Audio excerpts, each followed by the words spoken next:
ఇక వరద నష్టాన్ని అంచనా వేసేందుకు సచివాలయంలో ఏపీ మంత్రివర్గ ఉపసంఘం సమావేశమైంది. ఈ మీటింగ్లో మంత్రులు పొంగూరు నారాయణ, పయ్యావుల కేశవ్, వంగలపూడి అనిత, అనగాని సత్యప్రసాద్, నిమ్మల రామానాయుడు, రెవెన్యూ శాఖ ఉన్నతాధికారులు పాల్గొన్నారు. వరదల్లో జరిగిన నష్టంపై ఇప్పటి వరకు అందిన నివేదికలపై చర్చించారు. త్వరితగతిన నష్టం అంచనా వేసి బాధితులకు పరిహారం అందించేలా ప్రభుత్వం చర్యలు తీసుకుంటుంది. ఇదే అంశానికి సంబంధించి పూర్తి అప్డేట్ మా ప్రతినిధి సత్య చెప్తారు. సత్య, చెప్పండి, వరద నష్టాన్ని అంచనా వేసేందుకు ఇప్పటివరకు మంత్రివర్గ ఉపసంఘం సమావేశంలో ఏం తేల్చారు? ఎంతవరకు దానికి సంబంధించి అంచనాలు ఎంతవరకు ప్రిపేర్ చేయడం జరిగింది? స్వామి, ఈరోజు మంత్రివర్గ ఉపసంఘం సచివాలయం వేదికగా సమావేశమైంది. ముఖ్యంగా విజయవాడ బుడమేరు వరద కారణంగా జరిగిన నష్టాన్ని అంచనా వేసేందుకు ఇప్పటికే ప్రాథమికంగా 6,882 కోట్ల రూపాయల వరకు నష్టం వాటిల్లినట్టుగా విపత్తు నివారణ శాఖ అంచనాకు వచ్చింది. అదేవిధంగా రెవెన్యూ శాఖ అంచనా వేసింది.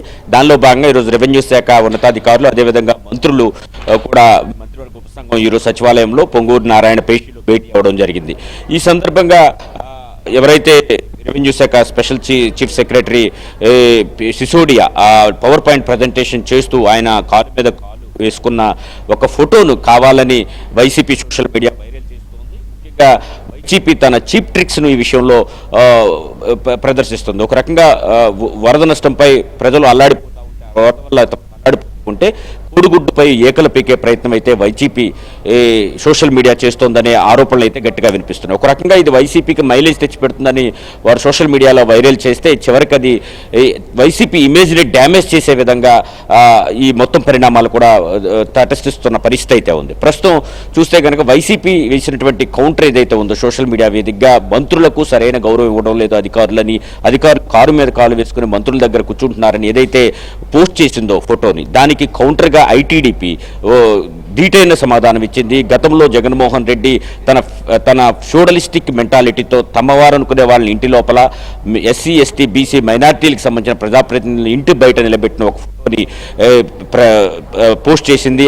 అదే పోస్టుకు ట్యాగ్ చేస్తూ పోస్ట్ చేయడం జరిగింది. ఇదే కాదు, ఒక ఐఏఎస్ అధికారి జగన్ కూర్చున్న కుర్చీ దగ్గర మోకాళ్లపై నేల మీద కూర్చొని ఆయనకు పరిస్థితిని వివరిస్తున్నటువంటి ప్రవీణ్ ప్రకాష్ లాంటి ఐఏఎస్ అధికారి పరిస్థితిని వివరిస్తున్న ఫోటోను కూడా ట్యాగ్ చేస్తూ ఇది కదా ఫ్యాక్షన్ మనస్తత్వం, ఇది కదా పెత్తందారి మనస్తత్వం, ఇది కదా ఫ్యూడలిస్టిక్ మెంటాలిటీ అంటూ దాన్ని ట్యాగ్ చేసింది. దీంతో వైసీపీ ఒక అందుకు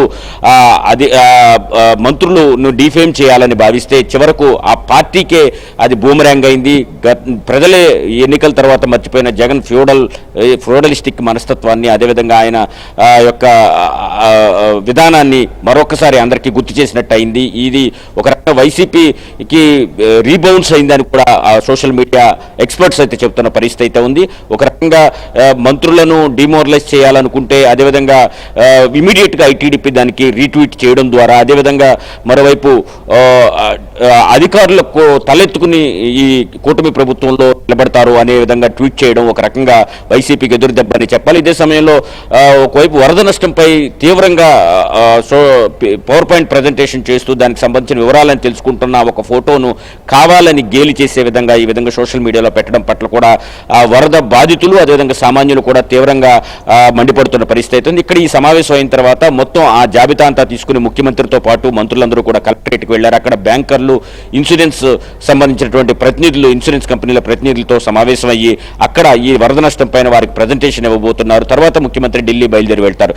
ఈ సమావేశానికి సంబంధించిన కసరత్తు జరుగుతుంటే దీని మీద కూడా కావాలని విషం చిమ్మే ప్రయత్నం వైసీపీ చేస్తోంది, సోషల్ మీడియా ద్వారా దుష్ప్రచారం చేస్తుందనే వాదన అయితే ఐటీడీపీ గట్టిగా వినిపించింది.